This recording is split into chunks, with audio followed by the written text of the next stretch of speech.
are not necessarily the views and opinions of WHPS, its affiliates, management, or sponsors.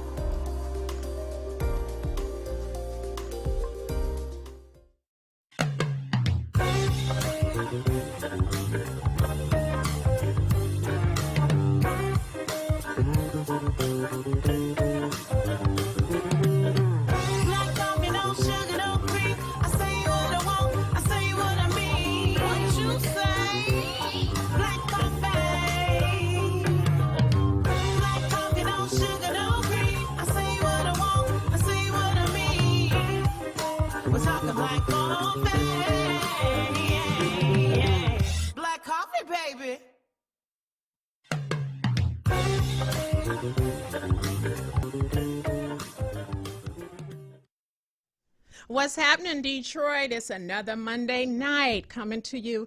Black coffee, no sugar, no cream, black and strong. We have Rick Avell in the studio with us tonight of 7 Mile Records. What's going on, Rick? Not much. How you doing? I'm doing great. We're going to chop it up a little bit about Detroit, rap artistry, and the industry. So tell me, you have this label, 7 Mile Records. How did you derive at that name? 7 Mile Records. I think I started 7 Mile Records probably about maybe almost 10 years ago. Actually, that's where I'm from, 7 Mile. So what better name to come up with than 7 Mile Records, you know? So that's where I was born and raised, 7 Mile. So that's where I got it from, basically, 7 Mile Records. That's where it came from. Okay, that's where I spent most of my life at. All righty. So tell me about the moment that you decided that music was something you wanted to do with your life. Probably in elementary school. I've been doing music, and I just had a love for music ever since elementary school, you know, ever since my music class. You know, back in the day when I was in elementary school, we used to play little instruments here and there. And coming up, you know, my father, you know, he used to play some of the old school music, and I just had a love for it. So when I just started writing and learning about it, learning how to work the Pro Tools and stuff like that, and got with some guys in my area, and we just started making music from that point on. So my love for it started a long time ago when I was younger. Okay. You have quite an extensive library. I was looking up some of your artistry on YouTube, and you have quite an extensive library. So it was kind of complex for me to choose what I really wanted to highlight on the show tonight, because you have so much good music. And yeah. I'm not saying that because you're my nephew, right, and I love you. I'm saying it because it's true. Right. And some of the music, it appeared to me, jazz is my genre. Okay. I'm not a rap person. Jazz is my genre, but you had some music that the beats were so soothing and so dope that it right. captivated me right. as well. And we'll get to some of those. But what I really thought was interesting was the video Ricky that talked a little bit about you. Correct. So we're going to go to that video now, okay. Ricky, and we'll discuss it when we come back. Sound good. Let's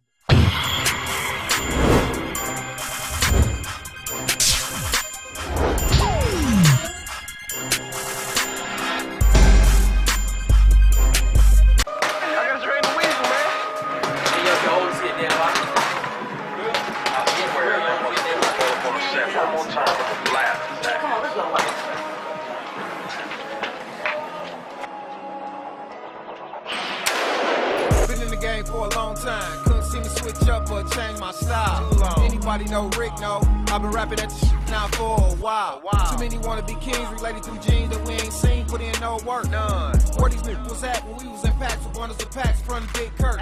Can't forget about 2 for 10 on the red, sipping juice and gin. First death in 95 had to be our friend. Damn, probably by then on our 5th lick. Numbers adding up, man, we couldn't quit. Nope. Took another hit, lost Antoine. Yep. Childhood, what man, wild. Kid for Cartier's on 7 Mile, that's foul. Damn. Still it got worse over the pain. Over time, we lost more souls. More. Sold it off from crack to bowls. Hot guns brought back by road. Rest in peace. Been love the dough, thug before bone. Pops lost the plug before I got grown. Been on my grind since 16.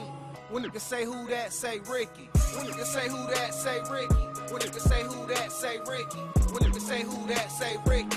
When niggas say who that, say Ricky. When niggas say who that, say Ricky. When niggas say who that, say Ricky. When niggas say who that, say Ricky. When niggas say who that, say Ricky. Been in the game for a long time. Couldn't see me switch up or change my flow. Anybody know Rick know? If I got that work, everything could go. All money ain't good, I learned that. So I take the bag of my roll it slow. Stack up on niggas run hard all winter. Blow something big for the big four, whoa. Little nigga, but I'm loco. Sleeping on me, put the city in the chokehold. Let me tell you I'm not known. Cause I don't suck no. I'll be laid back, but it's still for the truth. Hit the 8 and jump 6s. Gotta speak in huns if you want me to listen. I might speak in tongues on the pure and blessed children. Do it for the love of the thugs in the streets. I don't follow trends, flow reasonable me. These weak ass niggas in the game ain't G. Line them all up, everybody verse me. Half of them rapping ain't seen the key. The other half rapping seem strange to me. A few real homies left plain to see. When they say who that, say Ricky. When niggas say who that, say Ricky. When niggas say who that, say Ricky. When niggas say who that, say Ricky. When niggas say who that, say Ricky. When niggas say who that, say Ricky. When niggas say who that, say Ricky. When niggas say who that, say Ricky. When niggas say who that, say Ricky. Okay, so when you say who that, say Ricky. You say you've been on your grind since 16. What does that mean? Man, well, basically with this music, you know, I mean, I've been on my grind way before that, but I just took, in that particular video, I just said 16 because I felt like that was long enough, you know. But yeah, I've been doing it for a long time. 16, you know, I've been in the streets doing this and doing that, you know what I'm saying? So that's where the grind came from. So it's been a while, you know what I'm saying? And I'm still trying to make my mark in the music, you know. So that's where that came from. And a lot of stuff I just really freestyle, you know what I'm saying? I put it together as I go. So 16 is when it, you know, is probably when I really started grinding in the streets. Okay. That's where that came from. Okay. I appreciate the transparency here, but also through your artistry, because when I was looking at some of the videos, you were very transparent about your lifestyle, you know, how you've transitioned. Right. Because right. you could have really been more of what the streets have to offer. You know Right. what I'm saying? But you've transitioned, and you made a song about that, like, hey, I have a wife and kids now, so my life had to change. Most definitely. And that was really cool too. But talk about, were there any circumstances surrounding your life that you rapped about? Well, I try to, you know, my music is really based off of things that I've been through, things that I've seen, and stuff that, you know, that's just really going on. So the circumstances I think that I can talk about is like, say for instance, when I first had my daughter, you know what I'm saying, and I kind of like left the music alone. You know, I kind of like fell back for a minute to take care of my family. You know, that's really that's when I really said I had to do something different. You know, so I kind of like put the music on the back burner. At that time I was kind of young in my 20s, and I felt like it was time to take care of my family. You know what I'm saying, and then I get back to the music. So that's like really one of my circumstances, one of my biggest circumstances. Started having kids, you know, got married, and I felt like I'm gonna do this family thing and do what's right, and then if it's meant to be, it'll happen, you know. So Well, I'm going to tell you, the family man, you got that down pat. I give big ups to you. You know, becoming a part of your family.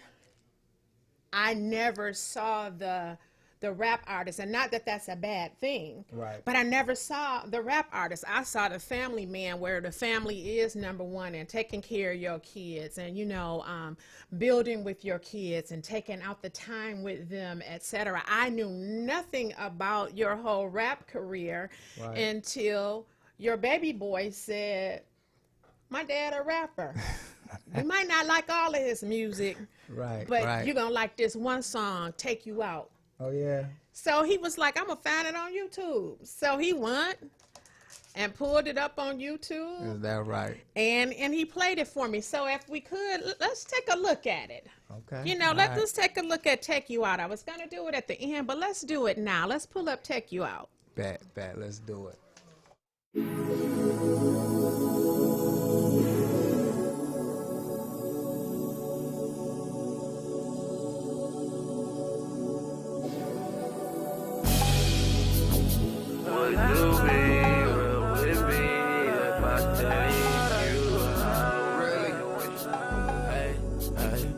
one time. I just wanna take you out, take you out, take you out, take you. I just wanna take you out, take you out, take you out, take you out, take you out, baby. Take you out, baby. Take you out. I just wanna take you out, take you out. Don't trip, boy, I see you go through it. I'm a man like Nike, I just do it. If I could see beforehand, I would've knew it. Couldn't avoid the trail when time proving. Uber nights, late flight, champagne sipping. All in Vegas, couples with us and still tripping. Never slipping, got family on the west. Smoked a lot of weed in LA, we had the best. Really to this life I stress. I struggle, I work hard. It's called human, we got flaws. I get money and spit bars. Time to have some fun, we gon' chill, just hit bars. Take you out, take you out, take you out, take you. I just wanna take you out, take you out, take you out, take you out, take you out, baby. Take you out, baby. Take you out. I just wanna take you out, take you out. Take you shopping for a day, I'm a different breed. I like real beer, just because we's. Lead a planet up to me, you can get dressed. I'm sending Virgil over, baby say less, pay less. Imitation sauce, you know who you f***ing with. I'm a real boss. A bad apple make it bad for the rest. Weed out the Bell Seas. This was just a test. Televised true love. I might change your life in a minute. I'm trying to own property in the district. Used to be common, now it's rare.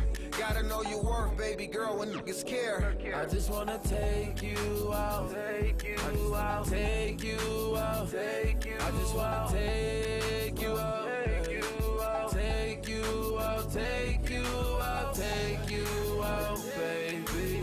Take you out, baby.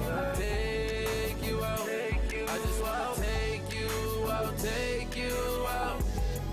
Let me take you out, baby. All right, so we heard "Take You Out" by Rickavale, and what artist influenced you? You say you've been doing the rap thing and the music thing since elementary school. So who were some of the artists that influenced you? I could say I'm from the old school, so I was growing up listening to artists like EPMD, Dougie Fresh, who else? NWA, Spice One, Eazy-E, Dr. Dre, and the list go on and on, you know, back in those days. But I think one of the biggest artists that I could say was Tupac. You know, I really took a hold of Tupac when he came out and listened to a lot of his music, you know. But like I said, that's not the only one I got a list of artists that kind of influenced me coming up. But it's a lot of the older artists that the newer artists nowadays probably not familiar with, you know. So, but I would have to go with like Tupac. That's like one of my favorite artists. But you still got the Biggies, the Jay-Z's, you know what I'm saying? And like I said, EPMDs, Eric B. and Rakim. I'm just from the old school, so I like those old school artists. Gotcha. And I'm familiar with some of them, but if I had to pick a rap album, it would be Snoop Dogg, Doggy Style. Most definitely. I remember I had a convertible Sebring, and I was rocking that, and I was putting them in the air then too. Oh, like, man. I light me one up. Oh, yeah. Then the top have to go back, and I'm getting it all the way home my off God. of that. Trust me, I know the feeling. That bass line that he would come up with on some, I skipped the part where he was peeing though, that wasn't cool. But Right, you know the right. song I'm talking about, Oh, Gin yeah. and Juice. Oh, yeah, most Oh definitely. my God, I was going crazy over that. And then the Yeah. Chronic album, Oh, yeah. Ice Cube. So I get that. If you had a dream collaboration, who would you collaborate with? Whether they're already deceased or still existing, what would your dream collaboration be? Producer or artist? It's Tupac for sure. You know, unfortunately, you know, he passed away, but if I could collaborate with an artist, it would have to be Tupac. You know? Okay. I mean, I would collaborate with more artists today, but my dream collaboration would be Tupac. And what is it about his method that you feel compelled to choose him? He was very distinctive in his style, you know, Okay. the way that he rapped or whatever. So Viewing yourself as an artist, do you have any similarities to him, like your style, your beats, how you go about putting your music together, the melody? I think the realness that he portrayed, the way he was for his people, and just his work ethic. You know what I'm saying? I got a strenuous work ethic when it comes to my music and when it just come to working, period. So I think I can relate to him, and just trying to relate to my people, and be there for my people and educate my people. Like I say, my work ethic is strenuous. Yeah, and definitely I can say that he was about family. Right. He rapped a lot about his mama, and even though his mama had some type of addiction, that record, Dear Mama, you listen to it. See, certain songs I listen to the music, when I'm happy, when I had a little sip, whatever, I'm listening more to the beat. Okay. When I am more emotional, I'm listening to the words. Right. And so listening to that Dear Mama song, it really touched me, and so now that you identified him as your dream collaboration, I can see definitely that love for the family, right, and the love for the people, because he always wanted to help. Right. Regardless of what people thought about him or whatever, how it came about, parents being part of the Black Panther movement, and you get your name from that whole movement. Correct. Or whatever, that's a huge responsibility to have. And then him, like, kind of raising himself, because of the lifestyle that his mother lived. Right. But he still loved her. Exactly. And he still tried to provide. Most definitely. So, he got a lot of credit posthumously too, after he died. So yeah, I have to give big ups to him as well. Yeah. With your music, are you trying to reach a certain demographic? Like, who is your music intended for? Well, of course I would like everybody to listen to my music, but me, I'm not gonna force it on nobody. That's a choice. If you want to, listen to it, you can, but the youth, most definitely, because I think that nowadays the youth is going through a lot of things that I've been through, and I feel like I made it through, and so in some of my songs, I talk about that, and I let them know that. And when I say I talk about that, I'm speaking on like drugs and things and of that nature that I've been through. And I just want to let them know that it's more to life than that. You know what I'm saying? That's not the only thing that they got out here, And so if they can just listen to some of my songs and realize, hey, yeah, he done been through that. And I feel like I made it, because I was in that lifestyle. I was in that game, you know what I'm saying? And now I choose not to be no more. And I feel like I'm a successful Black man, you know what I'm saying? And that's not something that they have to do if they choose not to, you know what I'm saying? And even if that is something that they choose to do, it's a way out, A lot of times you hear that the only way out is either dead or in jail. Look at me. I ain't never been to jail for a long amount of time, and I'm still living. So I'm a prime example, you know what I'm saying? That's not the only way out. So, and then of course my generation, you know what I'm saying, they can listen to it too, because I got something. I try to provide something for everybody, not just the youth. I try to make music for everybody. Well, one song that I saw, and like I said, your library is so comprehensive and engaging, it was hard for me to select. And not because of the lyrics, how some people have to have radio version. I have to ask, like, do you have a radio version? It didn't take all of that cursing and all of this explicit stuff for you to get your point across. Like, it wasn't, I wasn't desperately seeking through your catalog to try to find something that I could play tonight. And I still got the message. There was one video that I looked at where I can't remember the lyric explicitly, but it was sort of like put the rock down. So basically you left that lifestyle alone. Correct. And then you came into where you are now, a family man, and being sure that you could provide for your family. Do you know the video that I'm speaking of? I don't. I wish I would have picked it up, because you have so many, but I'm like, that was really cool to hear you say, because what what I got from it is, look, my hustle is still the same. Most definitely. But what I'm hustling is different. Now I'm Correct. just going to make this money on the job. I'm going to provide for my family, but my grind is still the same. I'm still going to grind. I'm still going to take care of my family. This is what I do. Right. And now music is like my hobby. And I Correct. appreciated that. That was really, really cool. So let's move into another video. Let's Okay. set this up. So this is Pull Up. Tell me what inspired you to make Pull Up and what is it about? Well, actually, Pull Up came from a friend of mine that I worked with. You know, he made the beat, and he sent it to a artist that he met off Instagram. So the artist that he met off Instagram was a singer, and she got a lot of music herself. Shout outs to Antonia, Maya, and you know, they came up with this one song, and he sent it to me. He support, you know, whatever I do, you know. Shout out to Tony, you know what I'm saying? That, like I said, that's a friend of mine that's on Instagram. So he sent the particular beat to an artist that he met on Instagram. After she laid her vocals on it, he sent it to me. And as soon as I heard it, I liked it. So if I see something or hear something that I like, you know, it's like, it's really no problem to come up with some lyrics. So he sent it to me. I listened to it, and I probably wrote the lyrics in like 25, 30 minutes, and I sent it back to him. And he was happy, I was happy, and we just took it from there. You know, he got it mixed down by DJ BJ, and it was a go. So we kept it moving from there, you know what I'm saying? And that's basically how we came up with that song. But it actually was a concept that was sent to me. And like I say, I heard it, I wrote to it, I finished it up, because I got a pre-production studio right there in my basement.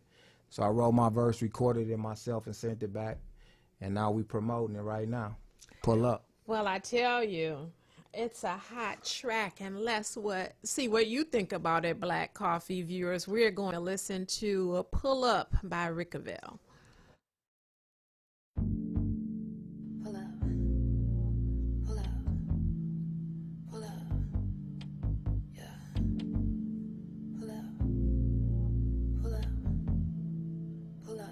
True Time Productions. Pull up on me, pull up on me, pull up on me, pull up on me. I've been feeling lonely, feeling lonely. I've been feeling lonely, babe. Pull up on me, pull up on me. I need your company, I need your company, I need your company, I need your company. Pull up on me, babe. Where you been? Pull up in your Cadillac, take me out, baby. Can you give me that? Give me all your attention, 'cause I've been missing you. Pull up, pull up. I don't want no attention from anyone but you. Pull up, babe. Pull up on me, pull up on me, pull up on me, pull up on me. It's you when you leave me. Pull up on me, babe. Pull up on me, pull up on me, pull up on me, pull up on me, pull up on me, pull up on me. Focus on me, babe. Where you been? Pull up in your Cadillac, take me out, baby. Can you give me that? Give me all your attention, 'cause I've been missing you. Pull up, pull up. I don't want no attention from anyone but you. Pull up, babe. Baby, you always take me, so high you're like a daydream, daydream. I know that you won't take me for granted, 'cause you love me, you love me. Where you I'm pulling up. We riding out. When the sun go down, we can let the top back. Put a soft leather, baby, gon' relax. Contacts catching eye contact. Looking through your soul and I can read your mind. Loving you was a crime, I'm guilty. Hundreds in my pocket, they filthy. Silly on me for the carrots. Anything less, I'm embarrassed. Sip some, baby, don't be shy. Your presence got me on this high. We riding high, be sitting low. 94 West, straight through them toes. On cruise to the Chi-Town fast. We together, you ain't gotta ask. Where you been? Pull up in your Cadillac, take me out, baby. Can you give me that? Give me all your attention, 'cause I've been missing you. Pull up, pull up.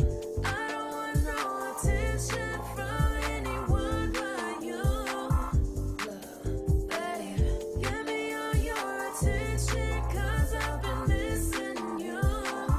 Pull up, pull up. I don't want no attention from anyone but you.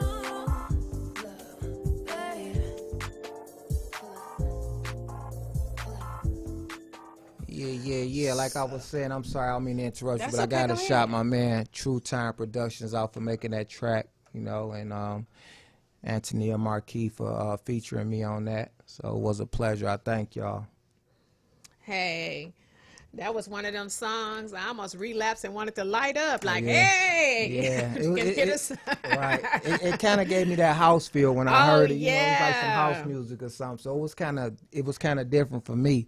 But like I said, I liked the track, so I couldn't help but to write something to it. Well, maybe a good collaboration would be a good friend of mine, Kevin Saunderson, who created the techno genre. I don't know if you've heard of Kevin before, with the Saunderson brothers. So that whole electronic music festival, he is the founder of techno music. He created that genre. Oh yeah. And he does a lot of good music too. As a matter of fact, I'm going to try to check them out this weekend, so maybe we can check them out together. But it's pretty cool. It sounds like something that he would mix. That would be a great collaboration. Most definitely. Another great collaboration, what I feel would be good, and we talked about this before, Okay. bringing Motown back. And you know how Snoop Dogg got with the Dramatics, Yeah. and they did Doggy Dog World. It would be kind of cool to see you get with my uncle from the Elgins Right. and come up with Yeah. something to revitalize that. I think it's definitely time to want try to. to I get in a want to. studio and bring that Motown sound back with something like that. That was a great collaboration. Right. Doggy Dog World, the Dramatics, and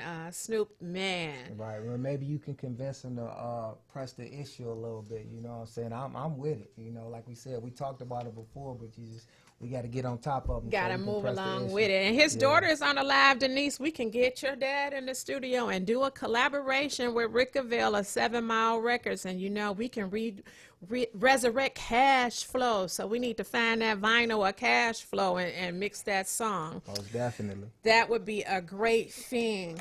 What do you feel is the biggest misconception about rap music? For me, I can tell you what mine is, that it's always about gangster. It's always about crime. Okay. I don't think a lot of people see the positivity that can come out of it. I Right. think it's more looked at as, drug dealers talking about that life or whatever, and not many people get the positivity out of it. Basically, they punked Will Smith because he wasn't coming hard enough, and you talking gangster with his rap songs. So he was almost discredited as an artist because of his style of rapping. So what do you think the biggest misconception about rap is? Well, I think the biggest misconception to me is that a lot of people have the misconception of rappers and I'm not saying that they don't, but they think most rappers rap about stuff that they really not doing or really isn't true. But in my case, a lot of stuff, like I say, that I rap about is stuff that I've really done or really been through. So that's, I can only speak for myself, you know what I'm saying? And that's what I take on it. They always talk about how rappers be lying and stuff like that, but most of the stuff that I rap about is 99.9% true. I ain't got time to be lying, So that's what my misconception is from the public, Well, to me, rapping is an art. It's no different than an artist with a paintbrush painting on their canvas, right? And so, to me, the mic becomes your canvas, right? And you're painting this image. You're painting this story. You're Right. telling a story. And a lot of people want to shoot the messenger. Right. And we talked a little bit before we hit the airwaves about, is there a social responsibility of a rapper? Okay. And I went on to say, I'm kind of mixed. All right. I will say that when people look at me as a mentor, that's not what I want to be looked at. Okay. I want to live my life and live my life my way. If there's some admiration that comes out of that where someone looks up to me because of what I do or whatever, that's fine. But I don't want to live my life in a public eye where I have to kind of watch what I say and do Right. because of that. And I still landed in that position, being appointed by the mayor and having some elected positions that I sit in the Belleville area, I do still find myself like, man, should I really say that or whatever? But then at the end of the day, it's like, F it, this is who I am. They should have did their research before they asked me, because this is what you get, right? Exactly. So I'm wondering, do you feel the same way about your music? Pretty much, you know what I'm saying? I'm just the type of person that I don't really want to be controlled. I want to be able to do what I want to do and say what I want to say when I want to say it. You know, I do try to think about what I'm saying, you know, now, but hey, I'm this is me, you know, and God made me the way I am, and I can't help that, you know. If it's meant to be, it is. If it ain't, then it ain't. You know, this is me. So I can't take away what God has made. You know what I'm saying? So you either like it or you don't, pretty much, when it comes to my music. Yeah, I think for me, and if I put it in a form of artistry, then I would feel this way, that when I'm making whatever it is I'm making, whether it's a decision or if I made music, at that time, I'm thinking about my canvas and how I want to depict what it is that I'm feeling emotionally or lyrically or whatever I'm doing, not necessarily how it's going to affect anyone. I think that's an afterthought. Correct. Right? That comes after, and it still doesn't change your perspective as an artist, as an individual or whatever. You don't really have regrets, but it is an afterthought. But it's not a primary thought, like, I'm not going to put this out there because of the perception that someone else may have. And I think that's how we get all the different genres of music and even all of the different religions, because there are going to be different audiences that perceive things differently. People are going to see things from their perception. I don't care how you frame it. Correct. Right? They're going to see it from their perception. So I definitely feel that how you influence others, that's thought about later. Right. You know, it's about getting your message out, and how you want to frame that, I think, is a part of the artistry. But having a social responsibility, I don't necessarily think so. And, you know, what troubles me the most is the people who are responsible for social responsibility are our politicians and our pastors, and who are some of the most corrupt, the pastors and the politicians included. But then they want to take someone that's an artist. With an artist, you're supposed to be free form and have the liberty to be culturally competent and display whatever it is the way that you want to. So the social responsibility is being put in the wrong place when they say, you know, rappers shouldn't use the N-word and all of this and that. I don't necessarily like the use of the N-word or the B-word, but if that's what you do and that's a part of your artistry, so be it. But we got the president mocking physically handicapped people and, you know, all of these other things. That's where the social responsibility deterrents need to be at, with people who are really representing the people, not those that are representing artistry. Correct. Yeah. And like now, the only thing I really think about is, like, now I'm a father, I'm a husband, and things like that, you know. So I think about my daughter, you know, I think about my wife and things like that when it comes to making music.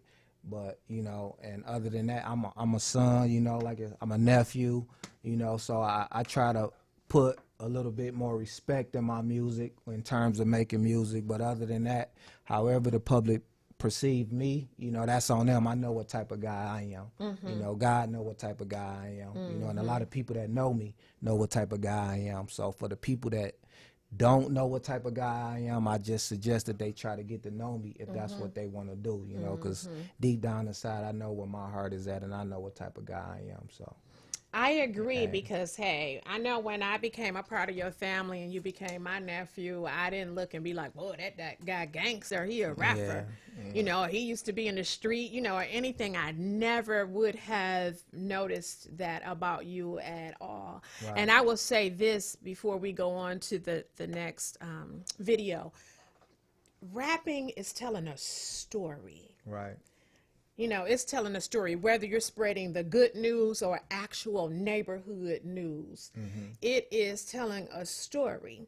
So if a newscaster is on the news and they're talking about the news, people don't hate the newscaster. Correct. You know, and he's spreading the news. So why you hating the artists Exactly. for doing their work and using their tool or their instrument or this media to get out the news that they're, or the stories that they're trying to tell? Right. Again, I think too much emphasis is put on it because I feel like music is empowering Black people. Right. You know, with NWA, every last one of them had an FBI file. Right. Because they was like F the police. Exactly. You know, or whatever. And when they start talking with, because they know we're better together. Right. And so anything that's going to empower us as a people when we come together, of course, is going to be banished. Right. You know, because they're afraid of how powerful we are when we come together. And that's why we need to do it. Correct. You know, that's exactly why we need to do it. So we're going to go to another video because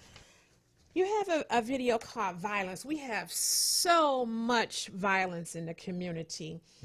What made you decide to do this video? Violence. Well, I just wanted to, you know, make sure I do my part, like I say, and try to let the people know what's going on far as my city. You know, like you said, we got a lot of violence going on.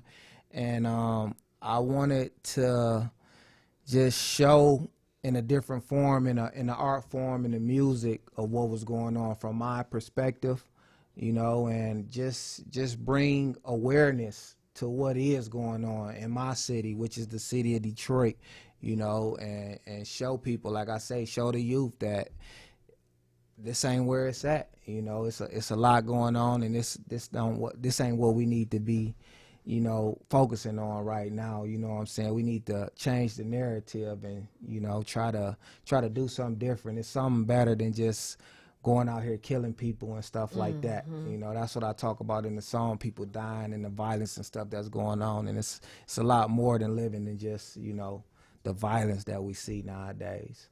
I agree, because until we heal the heart, we can never heal the heartless. Right. You know, there is some trauma and some things that took place in that individual's life that is causing them to behave the way that they're behaving. Some adverse childhood experiences where that was either a father absent from the home, maybe incarcerated, maybe even dead. Right. You know, maybe mom is so much on her knuckles that the son had to try to secure the bag, you know, to pay the bills and to keep the lights on. Right. You know, there are a lot of things that go on in our community with our children, but I say each one should reach one, and we should try to do a little bit better with surrounding our children with positive role models and things of that nature, because if we don't try to raise them, the prison system will make them what they want them to be, and that is to make a dollar off of them. That is a system that makes money. It's not about reform or anything else. It is about making money off of our kids.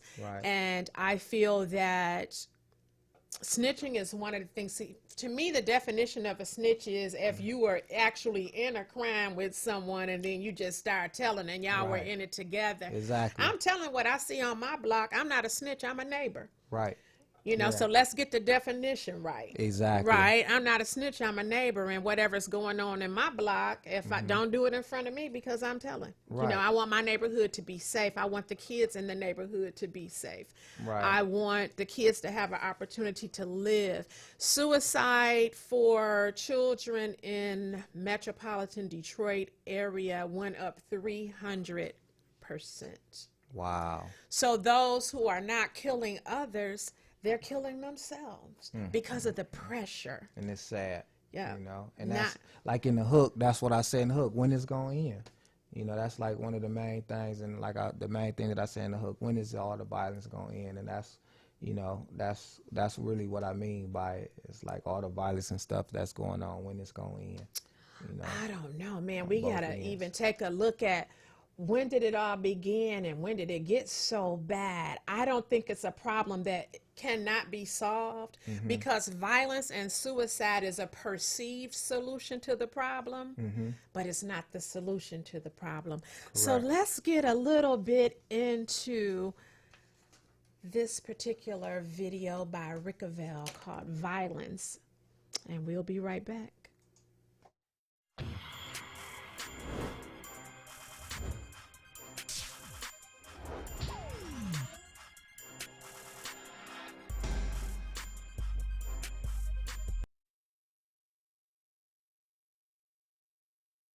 First at 6, we're back on the hunt for one of Detroit's most wanted. Detectives are releasing new clues and new video in hopes of finding 2 gunmen who ambushed a man at a gas station. 7 Action News reporter Jennifer Bisram joins us now with how the family is coping, and also a young man with a criminal history gets off with only probation after carjacking an elderly woman. Well, tonight the family of the 85-year-old wants answers as to why.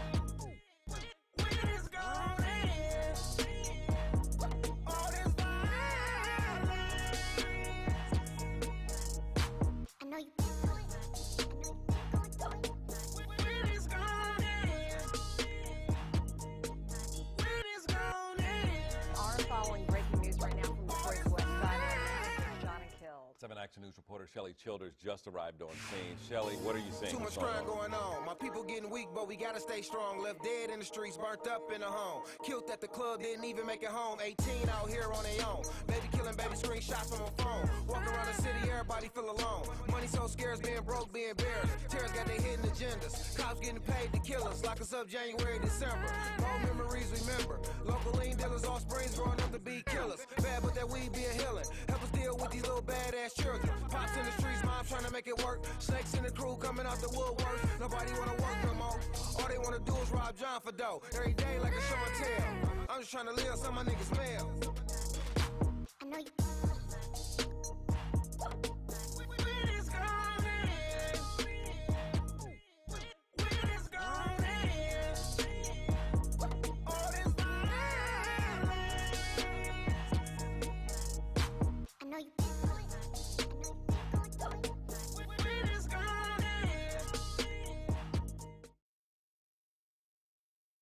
Ready?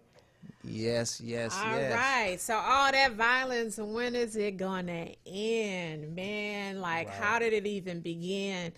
When I looked at some of the scenes you had in there with the police just beating a person down. Right. Yeah, and it ain't, you know, it comes with the police. It comes with, you know, black on black crime. It's all type of violence that's going on, you know, and that's just what I tried to touch on in that type of video. You know what I'm saying? Not just with us killing each other, you know, it's police is harming us as well for no reason, you know. So it's all type of violence, you know, people killing people for nothing, you know, and it just don't make no sense to me. Well, it's a war on a black man.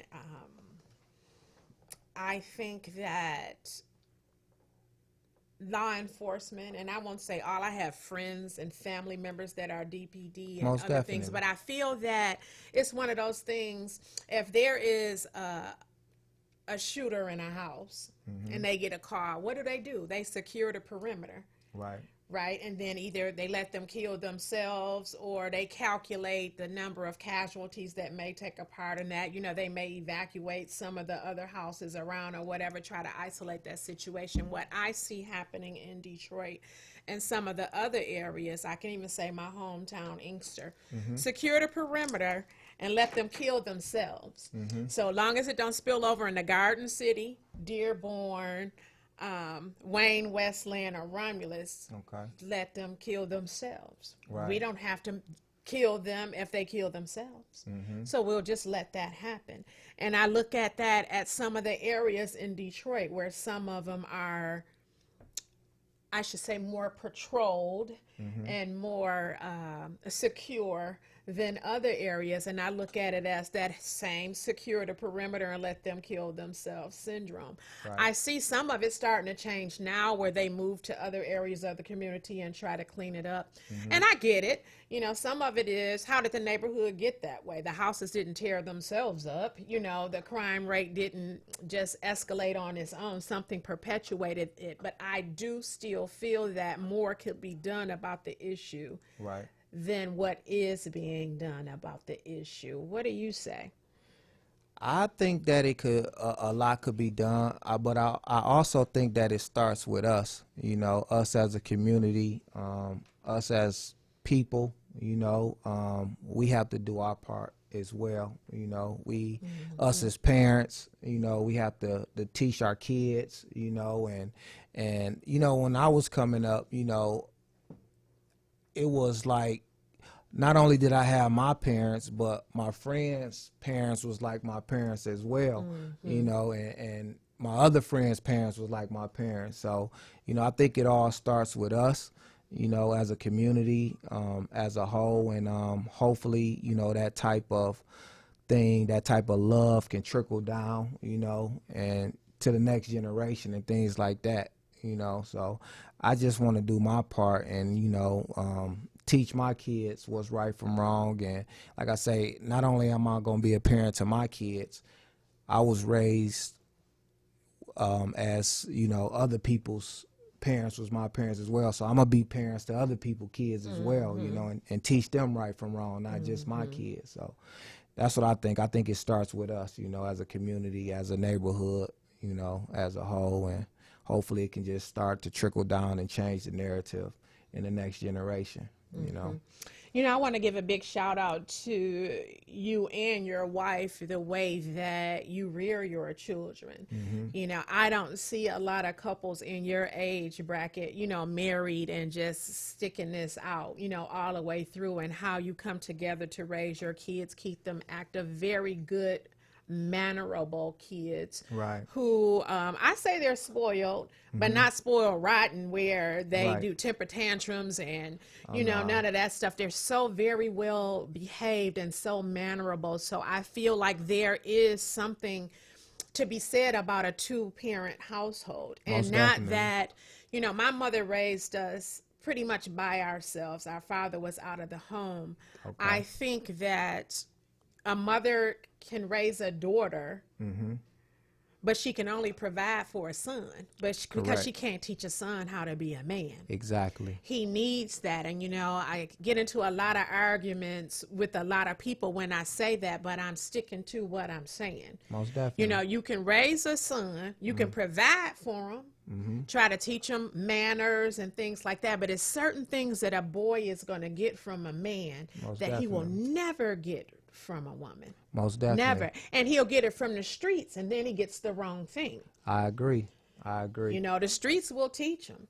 And Yeah. that's how they get recruited into gangs and all of these other things, because they're looking for that sense of belonging, that manlyhood, that bonding that you get male to male. Right. They're seeking that, you know. And I think if parents looked at, you know, my mother included, I don't have any animosity or anything anymore. I had to heal, but I was kept away from my biological father. I didn't meet him until I was 30 years old. Okay. My mom did what was right for her. Correct. You know, I don't think she thought about doing what was right for us. Correct. But when I look back over my life, I do feel that my life would be different if I was raised by my biological father. So I'm kind of happy, you know, that I was raised the way that I was. Not that he's a bad person, but I wouldn't have had those survival skills, because he gives a whole lot, like too much.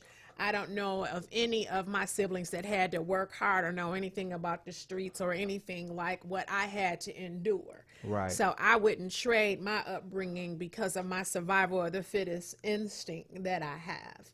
Right. You know, and again, not taking anything away from them, but I can see a big difference between them being raised by him and the way that he reared them versus being raised by my mom and the Right. way my mom raised me. Because Correct. Jackie will whip your ass. Right. You know, she not holding them up. She Yeah. gonna curse you out and your friends. Oh man. You know, but it was kind of out of love. And you're talking about the neighborhood raising the kids. I have a friend, and I don't know if Stephanie is usually on the live, but you know, I have a friend, Jennifer Rochelle, Stephanie Rochelle. Okay.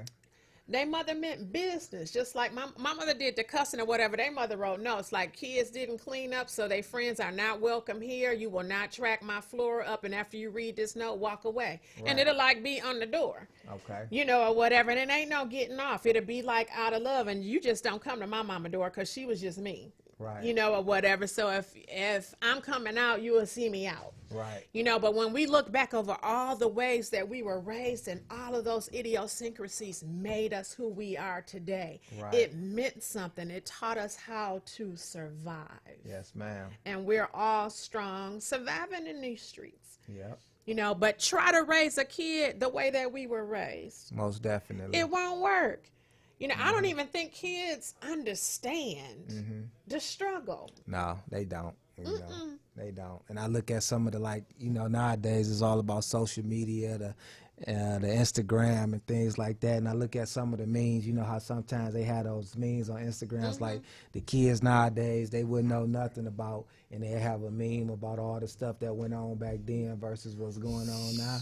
Yeah, I show that type of stuff to my kids, and like you say, They don't even know what you're talking about. It's foreign to them. Yeah, they don't know what you're talking about. Hey, that street light, bzzz, be running my ass like Forrest Gump. Like, is that the street light bulb? Bzzz. Right. You know what that means? You better get it. Yeah. Get it all the way home. I'm on my way. Right. None of that. When the street lights come on, have your ass in the house. Right, yeah. Period. If my mom has never been in your house, I can't go in your house. Right. You know, Wow. all of that old school stuff. Yeah. You know, drinking bottled water. I drank out of the water hose. Because don't keep come in the house one more time, your ass staying in. You thirsty, you hot. Right. You know, yeah. whatever. Opening up the refrigerator every 5 minutes. What's in there? The same thing that was in there 5 minutes ago. Open it again, you going to bed. Kids don't know nothing about that. They just Right. hold on, open the refrigerator. I get my little nephew all the time. He just holding it open, just looking in there. Yeah. What you think on something different going? Same thing in there that you Same looked thing at that 5 was in minutes there ago. before. But, you Right. know, all of that can be appreciated because it's about giving your kids more than what you had. I don't disagree with that at all. But the morals and the values that go along with that, make sure they get those as well. Work ethic, Right. you know, valuing hard work and things of that nature. I am totally for that. Most definitely. Yeah. Totally for it. Well, you know, that time went by Hey, extremely fast. That's So all right, you is know. it any nuggets you want to share with the audience before we prepare to get out of here? Most definitely. I most definitely want to thank you. You know, I appreciate the platform, the support. You know, we need more of this type of stuff, you know, where we can come in and, you know, and just have a good conversation about what's going on, supporting the music in the city of Detroit. You know, I support all the old artists. I support all the new artists. You know, I want to most definitely give a shout out to my Third Block family, my SMR family, you know, and if y'all trying to support, you can most definitely get some of my music on Tidal, all social media platforms, iTunes. You know, I got a couple of albums that's out right now. Still working too, R&B music, you know, YouTube, just search Rick Avell, and some of my material will come up, and I appreciate this opportunity. So, Is there any way someone can book you if they wanted to book you to perform? Do you perform live? I would, you know, it just all depends on what my schedule looking like. Just give me a call. You know, I don't want to put my number out, but you can most definitely reach out to me at rickavell7@gmail.com, at Instagram at 7 Mile Records, Facebook, Ricky Beasley. You know, just look me up and shoot me an inbox, shoot me a text, whatever it might be, and I'm willing to do whatever. All righty. Well, I want to thank everyone on the live. You've been listening to Black Coffee, No Sugar, No Cream, and I've been chopping it up with my nephew, Rick Avell, Rick Beasley, here from 7 Mile Records, and as always, it's been a pleasure. On Black Coffee, you know I don't spill the tea, nor am I trying to daze you like you had a shot of cheap liquor. I just want you to see things from my sobering point of view. We will see you next Monday, and we're out of here.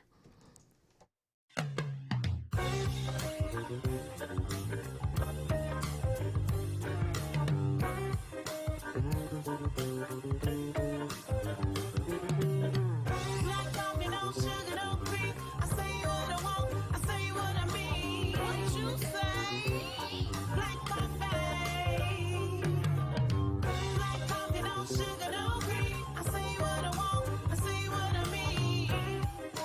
was talking black coffee. Black coffee, baby.